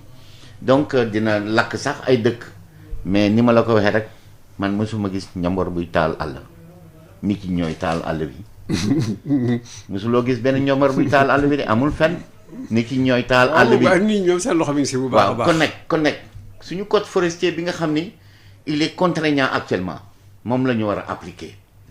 pour que nit yi xam ni dañu war a respecter àll bi trafic bi wàññeeku parce que trafic bi tamit gaa yaa ngi trafiqué il faut ñu wàññi daay bi il faut tamit ñu xamal nit yi mënuloo gis benn yamb sauvage ci benn garab nga daaneel garab bi taal daay pour yamb yi daw nga jël lem bi dem bàyyi fi daay bi loolu mais c'est incompréhensible loolu fii rek la am mënuma ko comprendre donc yenn défin yi daal wala ay chasseurs yi nga xam ni dañuy ñëw yow mii campement bi pour que ñoom ñu gis rab yi nga def daay pour nettoyer ñax bi pour ñu mën a gis seen cokkeer ak seen pentade ak seen biche ak di leen rey vraiment loolu yëpp du li nga xam ni jaaduwul war nañ ko fi jële d'ailleurs la chasse rapporte 300 millions en taxes war nañ fi sax interdire la chasse parce que mooy tax daay yu bëri yooyu am fi am moom chasse bi la chasse ça rapporte en taxes que 300 millions de francs par année loolu luñ koy doyee waaw def naa am na ku nekk si ligne bi ñu jël ko salaamaaleykum mbokk mi allo waaw mbokk mi de mi ngi lay nuyu sëñ bi na nga tudd ak fooy wootee Boy Diaw de mooy wootee di la nuyu. Boy Diaw ñoo ngi lay fay. di beral nuyoo sa invité yooyu mooy monsieur Aïdara. ak colonel Thiep moomu nga invité. Thiep waaye nag tooñu loo ko def ba mu dëkk Thiep ba fu weer nañ la fii de Thiep kii daf ma yëpp waaye bàyyi ko rek. colonel Thiep man daal xam nga li ma jaaxal. ci Sall ma daal. waaw. Sénégal dafa war a décoller te on a besoin d'excellentes ressources humaines. te yàlla dafa def ñi nga invité ñëpp xam seen contribution bi ñuy def ci réew mi. à commencer par le colonel Momar Gueye te dama gis des fois sax daana def ay lettres ouvertes ministre bu président bu fi jaar bind na lettre adressé ko mais toujours dafa mel ne moom da nga koy xaw a soofantal. ma gis aussi monsieur Ali Aïdara moomu dénk nañ ko environnement bi liggéey bi fi liggéey ci daggum garab bi ak xeexum këriñ bi ñëpp gis nañ ko dañu mujj jëlee ko fa ba man ni ko xamul sax damaa mujj doon xeex ndax ñàkkul ni ay lobby dafa nekk ci ginnaaw dénk dañ ko ministre de la pêche c'est la première personne ou le premier ministre bu ma dégg sax mu arraisonné ay bateau ba di leen fayloo mu doon la bateau Oleg Naidov ñu leen fayloo bi ñu indee ay maletu xaalis ne di ko indi di ko jox daf leen dem leen ngeen déposé ko trésor ma gisaat liggéey bi mu liggéeyaat bi fi bateau la Joola coulé liggéey bi mu fi jot a liggéey ci patriotisme ak citoyenneté te ba fi mu toll nii nit ñi mel ni dama gis fañ ko dugalee ci gouvernement bi liggéey bu mu jot a liggéey après dañ ko fay mugg jëlee teg ko feneen may laaj moom xanaa ay lobby ñoo nekk ci ginnaaw di ko xeex wala président yi fi nekk dañ bëggul ay liggéeykat ba ressources humaines yu mel nii. waaw ay daan dëgg la rek pël. waaw mais man daal affaire bi man vraiment yow monsieur daal man jaaxal na ma trop loolu daal laa bëggoon daal mu rapport ñu dem ba léegi mu jóge ministre président di ko dénk ci problème mu reboisement te reboisement bi mu ko dénk man li ma jaaxal mooy bi mu yore environnement liggéey bi mu ci liggéey kenn xamul nu mu toll. grève nan maanaam forestier grève nan def nan lu nekk bateau maanaam camion yi doon dagg garab yi yeeg yi doon def problème mu këriñ bi problème yu mag am fii ndax mu ne leen dara loolu yëpp day dakk ñu dénk ko pêche bi mu ne leen bateau yi duutuñu duggati fii di arraisonné ba di leen fayloo ñuy versé trésor colonel Momar moom lettre bu mu bindul président ko fi nekk amul ñu négligé leen la man daal wax dañuy def ni man dama la xam wala dama la fay nit ñi fal ñu bëggul liggéey wala déet waaw daal dama bëgg ñu monsieur Diaw waaw léegi dernière question Ali kii mooy Boy Diaw moi je le connais pas lu xam waaw man xam naa ko nii mais nitu dëgg la gis nga lépp lu xew ci réew mi dana ci wax li mu xalaat te dëgg a tax muy wax je suis sûr que xamula mësula gis musuma ko gis mais moom noonu la mel waaw damay bañ ni ci xalaat rek ni man non je ne crois pas non xam nañ ko parce que xam nañ ko moom waaw xam nañ du genre nit yooyu waaw merci dégg nga moo tax moom c'est le seul njaween boo xam ni vraiment respecté naa ko dëgg mooy moom encore nee na attaqué na si ceeb attaqué na si ceeb bi de nekk colonel ceeb non ceeb nag attention Ali man Ndar laa dëkk oui moo tax te le ceebu Ndar damay wax toujours ni le riz au poisson authentique ne se mange dans les conditions normales de température de pression et de goût qu'à Saint-Louis du Sénégal. am na keneen ku nekk si bàyyi la suñu ceeb. waaw am na ku nekk si ligne bi ñu jël ko salaamaaleykum mbokk mi. waaw ma ne Sall. waaw booy jàmm ñu ngi lay déglu waaw. dama leen di wax ne ay daar moom. ak colonel Momar Ga billaay lësi laa ilaaha illaa huwa ci télé laa leen di gisee. musuñu tegoo loxo xawma leen tey xawma leen ëllëg. pour nit ñi bàyyi xel balaa nit ñi defe ne dafa am ñu nekk seen mais maa ngi lay waatal ci billahi lazi laa ilaaha illa huwa Ali Aïdara moom xaw ma ko xaw man maa ko tane sax ndax maa ngi ko gis ci télé ndax bu ma ko gisee xam ko te moom du ma xam colonel moomu mosuñu tegante bët li mu sant Guèye ma sant Seck ak ñuy dajee ci rajo moo tax moom maa ko tane ndax xàmmee naa ko ci télé ak ci journaux yi mais mosuma teg bët moom pour mu leer jërë ngeen jëf jërëjëf léegi ñu del siwaat si plateau bi waa colonel yéen itam si seen wàll dégg ngeen sànq li nga xam ne développé noonu ko fii ak opportunité yi nga xam ni mën na am vraiment del siwaat sax du fekkee dañ ko lëkkale corona loolu nekk yoo xam ne sax xëy na du yàgg duñ ko defee mu mën jur dara loo xam ni comme li ñuy wax léegi en interne donc am na yoo xam ne mën nañ ko soxaleeg suñu bopp yu bari yow nekkoon nga si wàllu gàncax bi def naa tam sànq li nga fi jëkkoon expliqué au début à Diourbel si yooyu la woon te doo ma waxee ni million bu indi ay 15 millions mais c' est extraordinaire mais man li may jaaxal si projet yooyu lu tax du demee ba si yàgg ñu daal di wàccee projet bi jeex na mais pourquoi ça continue pas wala état ñëw dimbale wala je ne sais pas ña doon liggéey ngeen jàngaleen itam lu ñuy tege as tuut fait comme ça de projet bi demee ñoom léegi ñu mën continuer seen bopp parce que projet moom du continuer ba faw waaw xam nga li ma la waxoon projet day jeex dañ naan la projet bi tant d'années la projet agroforestier boobu première phase bi 5 ans la woon première phase bi mu tàmbalee affecté nañu fa ñetti directeur mais taxul projet bi avancé ni mu waroon avancé. lan ma doon gàllankoor yi. xaaral ma wax la. ci la BOAD ak FIDA bind lettre gouvernement du Sénégal ni leen dañu tëj projet bi ndax léegi mu àgg 5 ans te projet bi liggéeyagul dara. ci lañ ma jël yóbbu ma foofu mu nekkoon lu jafe-jafe waaye ci kàttanu yàlla ak ndimbalu population yi foofu ñu fexe ba réaliser en quelques mois ñu réaliser yi ma tardé woon yépp FIDA d'accordaat pour defaat une deuxième phase boo xam ni 8 milliards la woon bi may tàmbali loolu pour wax la ni la Sénégal lii Boy Diaw doon wax léegi si Ali Haïdar ak ñu mel ni ñoom Sénégal dafa bare ñu mën a galgal nit c'est-à-dire day am lu ñuy tuddee làmbi golo ku jóg daanu soo amee looy tëral te jaarale ko ci yoon ci njub boo moytuwul danañ la galgal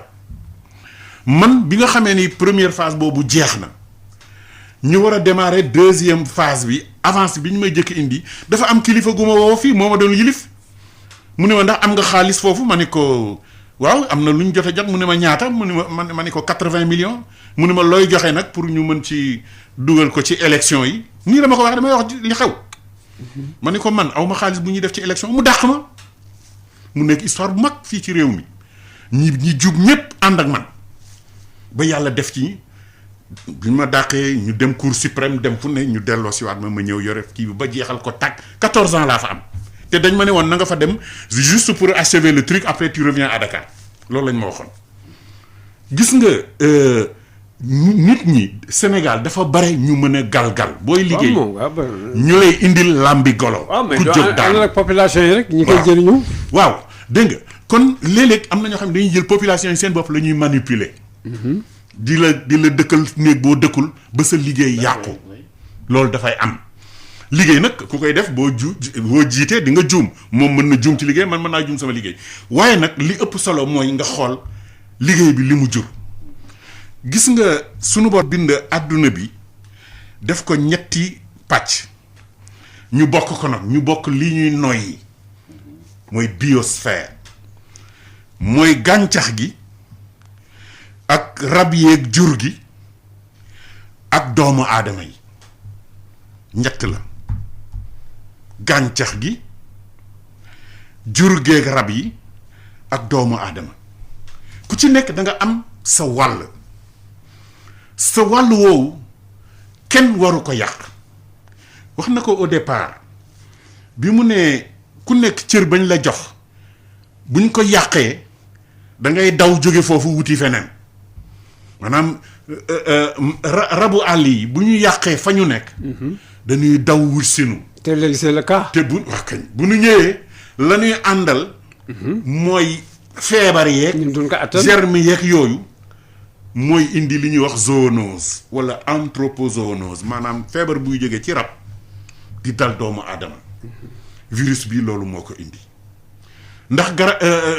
rab bi nga xam ni moom la ñuy wax ni moom lañ ko jëkk gisee ci moom pangolin la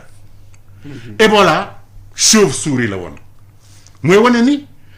njugub googu ak pangolin boobu de am nañu luy nekk ci ñoom loo xam ni bu dugg xajul ci ñun kon ku nekk dafa war a respecter sa cër ci lii di càkkeef gi maanaam environnement bi jox ko cëram ba doo dem fekk fa ñay ya nekk gaynde ya nekk fa nga taal ko suñ fa jógee la doon ànd ak ñoom yépp ba ci gunóor yeeg wer yeeg yu demee noonu yooyu yépp dañuy wëlbatiku jëm si ci ñoom kon waaw mais seulement problème bi du affaire taal yooyu rek parce que léegi gis nañu urbanisation sauvage bi nga xam ne moo am ak suuf yu bari yu ñu kii mais yooyu yëpp ñoo ngi toggat ay garab ak di détruire loolu donc jàngoro ji donc mi ngi nii gën rek dugg xam nga loo koy tënkee destruction de l'habitat naturel c'est tout habitat naturel moom la moom ngay gis ñu dem ci filao yi nekk ci fii ci diggante Dakar ak Ndar di gor filao yi te filao yi bu ñu leen daaneelee tund suuf yooyu fa nekk ngelaw li dana leen jël yóbbu ko ñu muur ñaay bi sakk ko ba kenn dootu fa mënati bay lujum kon yooyu am na njëriñ brise-vent yooyu la ñun ñii ki ma doon jaale sànq muy El Hadj Sène l'ingénieur El Hadj Sène liggéey naa ak moom foofu dans les années 70 ñuy jëmbat ay filao foofu ñu def ci liggéey bu mag te depuis tubaab yi la woon ay année 48 ñu koy jëmbat fii ba Ndar am ñoo xam ni dañuy xëy rek ni dañoo soxla matt wala yu demee noonu commencé di wut naan ay projet ay programme ay nangam te loo fiy gis aménagement lay doon maanaam dafa am méthode boo koy defee garab yi màggat nañu ñi ngi dee nangam ni bon war nañu ko gor fii tranche bi war nañ ko mën a gor jëmbat tranche bi gor fii jëmbat tranche bi gis nga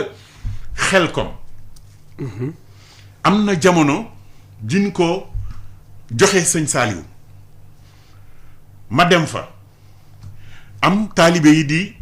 di ruuj maanaam di dagg garab yi dama ñëw ci sëñ Saliou maa ngi ànd ak sama benn collègue maa ngi koy nuyu bu baax le colonel Fallou Niang sëñ Saliou toog ma ne ko sëñ bi mun ma man ko di man ci xam-xam bu gàtt bi ma am jàpp naa ni taalibe yi di gore suñ doon gor lenn bàyyi lenn gor lenn bàyyi lenn dana tax diggante boobu ñu mën fa bay ba pare ngelaw li bu ñëwee du yàq dara ndax la ngay bàyyi mooy doon brise vent ma expliqué ko loolu yëpp billaahi mu ni ma li nga wax mooy dëgg Fallou ñaam ngi toog daal di bàyyi xel ci loolu ca lañ jóge jëmbat fa ay garab yu bare foofu la ca Xelcom kon nit ñi nga xam ne ñi am na ko doguma la maa ngi ñu ndax li nga xam ne importance sëñ bi nga salaamaaleykum sëñ bi na nga tudd ak fay wootee. waaleykum salaam wa rahmatulah Muxtaar maa ngi lay ziar. ñoo ngi lay delloo ziar. kii de Mouhamed Loolu di la woo Pikine. waaw Mouhamed na nga def. maa ngi nuyu say ñaari gan yooyu. waaw ñoom tam ñoo ngi lay fay. di nuyu moom colonel Momar Gueye ak monsieur le ministre Ali Aïdara. mu ngi lay fay bu baax merci di leen gërëm bu baax seen taxawaay ci Sénégal ay patriote dëggantaan mooy ñooñu nga invité tey. waaw moom colonel moom xam naa ko mos naa añee këram ceebu ndar yoo muy wax mos naa ko añee këram. colonel ceeb baa ngi ñëwaat. ah oui non ceeb bi c'est important pour moi. léegi muy wax nii léegi nii wàllu biosphère xam nga gars yi dañuy wax biodiversité même biosphère bi bu ma wax noonu. nit ñi dañoo war a jëmbat ay garab gis nga ñun ñuy bay ci wàllu ñaay bi nii. garab yooyu muy wax brise-vent yooyu. waaw ak garab yi nga xamante mooy mën a tax mooy def microclimat bi. ba suuf si sedd. mooy tax ñu mën a am récolte bu baax. rendement bu baax si wàllu pomme de terre yi soble yi yeneen yi yëpp si wàllu lu jun mais tey suñu xoolee ba ñu jaay dagg àll bi yëpp yooyu catastrophe lay doon si Sénégal. na nit ñi jëmbat garab. lobby yi nga xamante ni ñooy xeex nit ñi liggéey. nit ñi taxaw parce que président su fekkee ne dafa namee kenn kuy liggéey. lobby yi nga xamante ni lu jug taxu leen jug yuuxu ñu delloo président ginnaaw mu kooku wàccee ko fi indi kenn kañ la ñuy liggéey. ñiy liggéey il faut ñu am courage yu bàyyi ñiy liggéey ñu liggéey te ministre Aïdara bu mu jëlee ministère de l'environnement liggéey bu rafet la fa liggéey ñu colonel Momar Gueye yooyu bi nekkee fii ak côté technopole beeg yëpp dañ ci doon xeex dama bëgg président si boppam. mu jël courage am si seet ñi muy nommé si wàllu woowu waaw. man daal maa ngi leen di gërëm bu baax a baax émission bi dafa neex ba mu ëpp mais dama bëggoon continuer déglu rek. jërëjëf waaw bañ a woote mais rafet neex na trop. trop trop Maxtaar yoo tamit ni nga koy kiiyee neex na trop. intervention bi am na solo bu baax a baax. jërëjëf. ok jërëjëf Lo yow xam naa ni war nga kontaan ci technopole bi liñ ci jëlee ay mesures ba léegi fexe ba di ko aar niñ ko bañ a bàyyi nit ñi di ko sëkk rek di sëkk di jàll. jërëjëf moom kooku jàmbaar la ci kii gis nga Maxtaar. am na kenn ku nekk si ligne bi ma jël ko salaamaaleykum mbokk mi allo. allo oui. sëñ bi na nga tudd ak fay woote. Je m'appelle Amadou Seydou Dia. Amadou Seydou Dia ñoo ngi lay nuyu fay woote. Je suis un ancien collaborateur de colonel Momar Gueye au CAGF.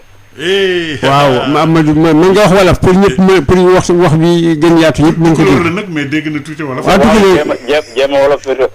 bon maa nekkoon collaborateur avec colonel Gueye au projet agroforestier. waaw wax na dëgg. maa nekkoon aussi ancien directeur ressources en eau hydraulique.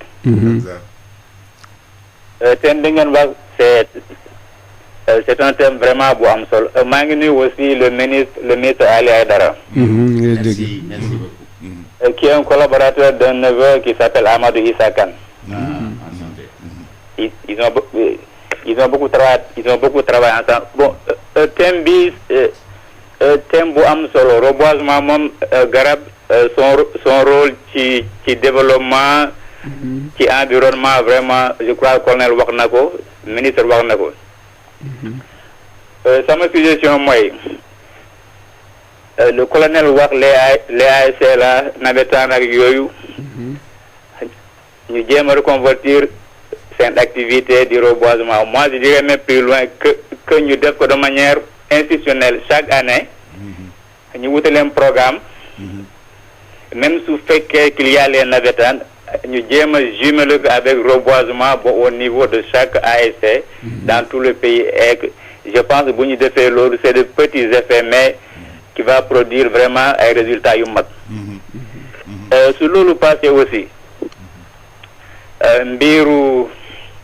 désertification bu atténuation bu ñu jëlee région de fleuve de Bakel jusqu'à Saint-Louis fleuve Sénégal moo fi nekk.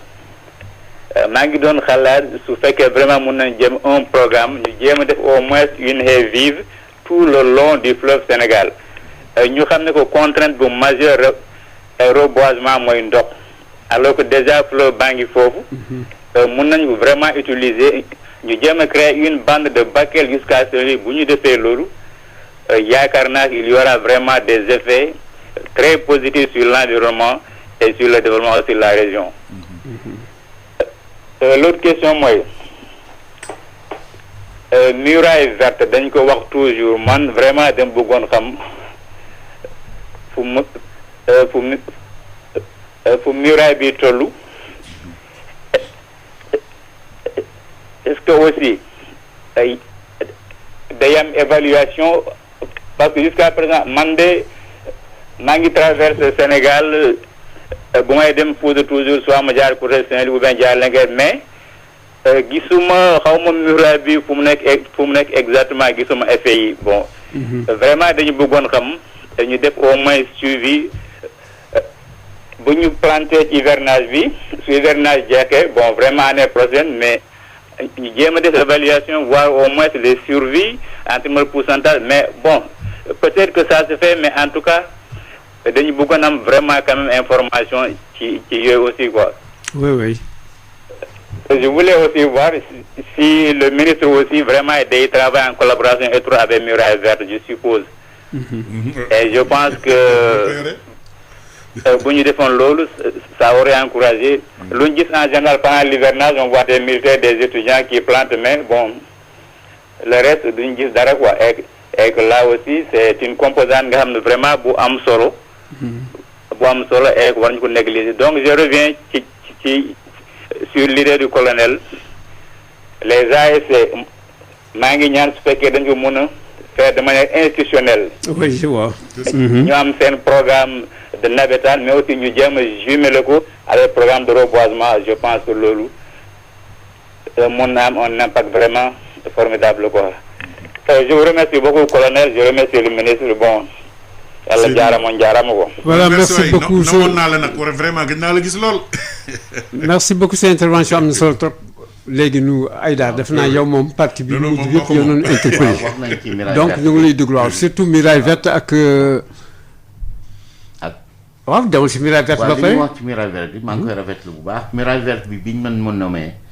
bien sûr dem naa def benn tournée d'inspection war nañu site yëpp. am na ay site sax yi nga xam ni toog nañu ay fan di ko wër te ñuul sax suñu bopp gisuñu ko mais mujj nañ ko gis parce que dañuy yónni ay drone ci kaw ñoom ñoo ko feeñal bon suñu constat mooy la muraille pour le moment elle est brune mais nous allons travailler à ce qu'elle soit verte. Il y a des parcelles comme la parcelle que l'armée sénégalaise et l'armée française en 2008 où on avait une excellente pluviométrie comme celle de cette année et où dans cette zone du Ferlo on a eu 800 mm d'eau. La parcelle de l'armée sénégalaise, il y a 60% de taux de réussite et c'est la plus belle parcelle. C'est une parcelle de 1000 hectares à peu près mais 60% des arbres sont grands et produisent essentiellement du balanites, du sump. Ensuite, il y a une autre parcelle qui a été faite en 2009 par la Grande Muraille et celle-là, elle a réussi à 30%. Pour le reste, hélas, ça tourne entre 10 et 5%. Pourquoi? Échec boobu c'est dû à quoi? Bon, une pluviométrie, toujours très si peu de pluie. pluviométrie bi nañ ko basé alors. Premièrement. Deuxièmement, très souvent, on a constaté que la qualité des clôtures est une clôture qui n'a pas une durée de vie. C'est pour ça que dans notre charte actuellement, nous mettons des qualités de clôture qui sont très résistants avec un microgrammage en galvanisation très élevé pour qu'ils ne se rouillent pas vite. Mais quand même, nous sommes dans des zones sylvopastorales où il y a le tapis herbacé dans ces zones protégées. Et très souvent aussi, hélas, des éleveurs vont couper le grillage pour faire rentrer leur troupeau. Hélas. Mais on a des réussites. On a la réussite de la zone de l'armée sénégalaise. On a la réussite de Koili Alpha, où récemment on a lâché des oryx, 6 oryx dans la réserve de 1000 hectares de Koili Alpha, où la commune d'arrondissement nous a accompagnés. On a clôturé 1000 hectares et on y a là-dedans, la biodiversité est en train de s'installer. Là-bas, on a la chance que nous sommes dans la zone des vallées fossiles. L'eau n'est pas profonde. Vous creusez un peu, vous avez de l'eau. Donc, nous avons pu creuser un forage pour amener l'eau. Et nous avons pu faire tout ça avec l'aide de la FAO. Et aujourd'hui, il y a un espace de 1000 hectares où le tapis herbacé est important, où la nature est en train de gagner son... Donc, il y a des choses positives comme il y a des choses négatives. Maintenant, il nous revient à nous d'améliorer tout cela et d'essayer de rendre verte cette fameuse muraille. Cette interpellation, alors, la muraille, oui. elle concerne toute la zone où la pluviométrie se situe entre 100 mm et 400 mm. Donc, si vous venez jusqu'à presque Dara-Linguère, Ranérou, c'est de cette zone-là jusqu'au nord. Toute cette partie du Sénégal fait partie de la muraille verte. 100 mm à 400 mm. Donc, le bassin arachidier où on a 500-600 mm n'est pas concerné par la Grande Muraille Verte. Et la Grande Muraille Verte, attention, ce n'est pas une bande qui fait 15 km sur 400 km. Non. Partout où la pluie est de 100 à 400 est concerné par la Muraille Verte. Maintenant, nous, notre objectif, c'est d'amener des oasis, des palmiers dattiers, des arbres fruitiers, clôturer des parcelles moyennes en accord avec les populations de manière participative, mettre de la culture fourragère, parce que nous sommes dans des zones sylvopastorales, il faut cultiver aussi des choses dont les éleveurs ont besoin, faire aussi du maraîchage et de l'arboriculture. Donc c'est là notre projet dans la Grande Muraille Verte, en respectant bien sûr, d'ailleurs nous travaillons beaucoup avec l'Université de Dakar, le professeur Guissé, qui depuis des années avec ses étudiants suit l'évolution de la Grande Muraille Verte et nous conseille sur les espèces que nous devons, qui résistent le mieux à la désertification. Vraiment, nous travaillons sur ces questions-là et nous sommes confiants que ce ne sont pas des endroits où il y a beaucoup de population. Donc pour reboiser, nous sommes obligés, c'est pour ça il dit, je vois des militaires, des étudiants qui plantent, oui, nous sommes obligés d'amener les populations là pour planter parce que ce sont des zones où le taux d'habitants est très très très faible. Il n'y a que du pâturage et des troupeaux qui sont en divagation. Pour le soir, c'est un problème important parce que temps bi mi ngay jeex li si des quelques petites minutes, voilà, avec trafic bi am si bois bi surtout dans zone sud que yi ñu doon wax ay kii di dem ay chinois ak pour bañ tudd sax ay kii yi demee noonu muy dem ba Gambie ñu koy exporté waat mais daal kooku fu mu toll tey am na temps boo xam ni affaire bi am bëri woon na ay yëngu-yëngu trop. ba ni indi woon sax si waxtaan président ak beneen président ba affaire yi xawoon teg mais maintenant il paraît que affaire yi ça a repris de plus belle maintenant. Bon am na ñaari parce que le trafic ba tey mi ngi continuer. am na ñaari situation yi nga xam ne mi ngi jàppale àll bi benn bi mooy coronavirus exportation amatul loolu mi ngi jàppale àll bi beneen bi mooy Bolloré ci boppam mu ne. du dafa baax wala non dafa muus parce que xam na ni am na ay plainte internationale yu nga xam ni ay kuréel yu mag door nañ ko ancien président pour jiñ ko ni moom moo organiser trafic bi ak benn société bu mu créé woon mu tudd ko Westwood léegi plainte boobu mën na ko taq moom ndax amoon na plainte bu mel noonu Gabon parce que CMA CGM dafa ni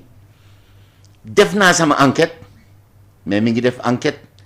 bi film BBC génnee parce que BBC dañu def benn enquête pendant 2 ans wane ni gouvernement gambien sont complices dans le trafic léegi BBC ne CMA CGM ne man def naa sama enquête gis naa ne bant bi may exporté mu yore ay këyit gambien bant boobu Sénégal la jóge bàyyi naa exportation boobu loolu tamit jàppale na ba trafic bi wàññeeku mais loolu wàññeeku na trafic bi doon jëm Chine mais trafic interne bi wàññeekuwul de moom mi ngi fi bu baax ci trafic interne boobu mën nga ko gis ci seen yenn quartier mën nga dem gis fa ay bant yu bëri kooku moom. mais trafic interne boobu lan moo alimenté trafic interne boobu d'autant que ñoo ngi doon jéem décourager ñi nga xam ne dañuy kii bois bi ak ay séries yu ñu doon wax. xaalis àll bi ak yu demee noonu yooyu. xaalis. mais les maires ils sont au courant non te ñoom war nañ veiller def naa un peu sur ça également parce que ñooy joxe permis yi également. bon en tout cas. yan maire. les maires yi ñoom ñooy joxe permis pour gars yi dem defi coupe de bois yooyu. non non. il faut ma expliquer la. wala colonel nga expliquer parce que. waaw allez-y xam nga maire bi mën na ubbi benn zone ne fii may naa ñu jënd fi ñu defar fii këriñ wala ñu gor fi garab bi maa ngi joxe benn exemple bu ma naqari boo demee Fafakuru dafa amoon benn allée bu rafet am ay kay cédra yu nga xam ni tronc bi moo ëpp néeg bi tronc bi diamètre bi mat na 5-6 mètres tronc yi nga xam ni depuis avant indépendance depuis avant colonie ñu nga fa nekk fa allée bu rafet toujours dama doon taxaw foofu di fa naan café di waxtaan ak nit yi ndax garab yooyu benn bis benn exploitant ñëw ne voilà garab yi de bu daanoo ci néeg yi dina rey nit ñu ne problème de sécurité ñu gor leen dama ñëw foofu gis nga tuuti ma dee dama ñëw foofu ma taxaw ma gis garab yi ma ne waa lii la ñu ne ma non problème de sécurité toujours il faut ñu am lu ñu lay il faut ñu am lu ñu lay. mais kam la jox autorisation pour nu gor garab yi. bon c'est-à-dire mairie mooy ne dafa am problème de sécurité eaux et forêt ne nañ gor garab yi benn exploitant ñëw gor ko yóbbu bant bi dina am nag ñu mu neexal. parce que xaalis bu bëri la. waaw man foofu laay waxee. mais xam nga il faut nga def différence aussi ak exploitation bi nga xam ne mi ngi ci àll bi ak ñi nga xam ne ñu ngi dagg garab yi ci biir dëkk yi. parce que mairie yi en général ñoom ñooy toppatoo lu demee noonu mais bu fekkee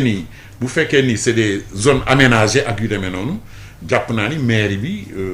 maire bi waru ci kii am c'est le service des eaux et forêts moo koy contrôler loolu di ko réglementer suivant le code dafa am code forestier. boo xam ni mooy régler loolu am na code de la chasse moo xam ni mooy affaire mala yi moo koy toppatoo. donc ku ci nekk am nga loo xam ne lii moom la yoon wax te yoon ñëpp ci tënku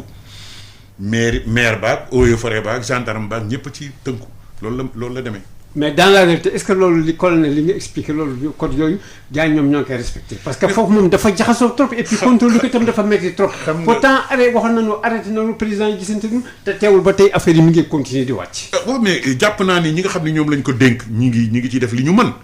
yaakaar naa man gën naa dem ci àll bi di xool yu demee noonu waaye en tout cas li nga xam ni gouvernement bi demoon nañu sax ñoom ba boole ci armée et gendarmerie. ñu jàppale eaux et forêts waaw loolu def nañ ko kon ça veut dire que ñoom tam am na loo xam ni ñu ngi koy dugal ci mbir mi pour yokk doole waa eaux et forêts ak ñi aar àll bi li ci des nag population yi ñoo ci war a ànd. maanaam bu ñu gisee loo xam ni du demee noonu ni ngay gisee sàcc baa nga ne nga fexe ba boo gisee lu mel noonu nga signaler ko parce que léegi signaler yomb na boo yoree sa téléphone foo tollu mën nga woote ni am na lu xew béréb sàngam noonu la demee. voilà mbokk auditeurs yi defe naa li ñu joxoon si tàng jeex na loolu tax pàcc yi moom toq rek ñu si mën a laaj ay daal ma bàyyi li nga tëj. bon xanaa di leen remercier rek ci émission bi di remercier auditeurs yi intervenir tamit di rafetlu bu baax. thème bi ak di remercier beaucoup colonel parce que vraiment li mu wax ci garab tey sedd na sama xol donc il faut émission yu mel ni di gën di am nit ci di gën a yéexelu nit ci rek pour ñu gën a mën a ànd ñun ñëpp di jëmbat garab daal. non ñun ko si yéen nañu compté parce que yéen am ngeen agence boo xam ni moom léegi war ngeen dugg si nit ñi waxanteeg ñoom ak yu demee noonu. waaw léegi kañ moom da ngeen di ñëw rek ngeen di émission bi seen émission la ngeen subvention kiiwul nu ko jeex na tàkk comme ça on va travailler ensemble dans ce loolu cadre là parce que loolu def naa moom li nga dinaa war ci wax en termes de communication li ma jaaxal rek trop mooy est-ce que Sud FM am na ñu koy déglu. ñi koy déglu fan. ci rajo yi nit yaa ngi koy déglu daal. yow da ngay saboté ndax yaakaar yow da ngay saboté. xoolal ni nga on est partout ici. non dama tooñ sama xarit Ignace bi nekk Ziguinchor lay tooñ moom lay tooñ. Ignace dégg na la. colonel ma bàyyi la nga tàggoo également. waaw man de wax dëgg yàlla lii dama ci bëgg lool parce que booy laaj da ngay laaj ñi xam. ci njàng ak ñi xam itam ci terrain bi. oui c'est important su ko defee ñu yee askan wi. man jàpp gis naa ni dañ daan def sax émission réservée à la nature man dama daan animer émission bi may servir à Tamba bi may servir à Kaolack la voix de la nature. Numbelaan. dama daan ñu am voilà émission boobu am na. donc yooyu rajo yëpp ko waroon am. rajo yi indépendamment de yu mel nii nga xam ni da ngay seet ay kilifa nga woo leen ñu wax mais waroon na am tranche yoo xam ni yi dafay am ci rajo yi suñ leen di jàppale sax jar na ko. oui c'est important voilà jar na ko parce que yéen itam da ngeen di soxla ku leen soutenir ak yu demee noonu. bien sûr comme da ngeen di def sensibilisation ñoom danañuy chaque fois bu émission bi ñoom ñoo koy contrôler wax ni tey jii bëgg nañu waxtaane nangam ak nangam. tel thème voilà exactement c'est dans ce cadre là. loolu daal laay ñaan mu mën a nekk ndax sensibilisation bi daf ci am solo bu baax a baax maa ngi gërëm ñëpp di féliciter ñëpp di féliciter aussi le président de la République ci geste yi kii Ali waxoon ci njëlbeen. vraiment ni mu sukkee di jëmbat garab yi. dégg nga. message ba pare wax ni ku jëmbate ku tabaxati boo ci boolewul garab dootoo am autorisation te pourtant dafa am benn. wax garab gi am solo sa kër ga rek. wax boo xam ne xam nga lan la mooy l'arbre et la verdure ajoutent de la beauté et de la magnificence à l'œuvre de l'architecte. architecte boo xam ni grand yoon rek da nga ay. architecte boo xam ni def nga dara. te boolewuloo ci verdure ak garab. manqué na beauté ak magnificence. ñoo ànd ma fàttali mbokki auditeurs yi Assane Thioune moo nekkoon si technique bi Makhtar Sall doon la présenter seen émission ñuy gërëm bu baax a baax également ñi nga xam ne intervenir ak ñi nga xam ne également ñoo doon déglu di leen jox dox daje incha allah benn àllarba jërëjëf.